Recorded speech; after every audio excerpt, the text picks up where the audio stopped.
Hi hello నేను మీ సంతోష్ని. ఈరోజు healthy food అయిన నేతి బీరకాయ కూర ఎలా చేసుకుందామో చూద్దాం.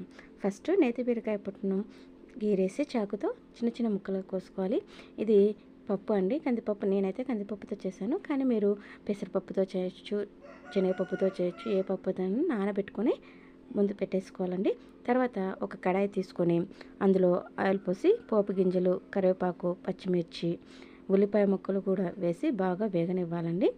అవి వేగాక అందులో మనము చిన్న అల్లం వెల్లుల్లి ముద్దను వేసేసుకొని అది కూడా బాగా వేగాక కొద్దిగా పసుపు వేసుకొని వేయించుకోవాలండి.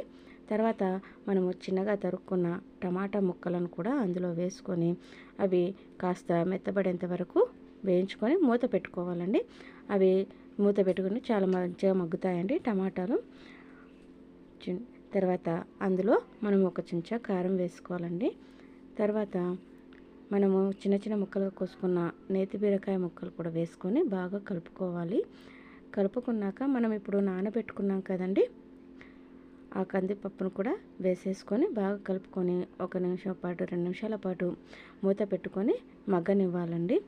అది కాస్త మగ్గాక తీసేసి అందులో మనం కొబ్బరి పొడి వేసేసుకొని కలుపుకోవాలండి. ఎందుకంటే కొద్దిగా టేస్ట్ కోసం ఇంకో కొబ్బరి పొడి వేసేసుకున్నానండి.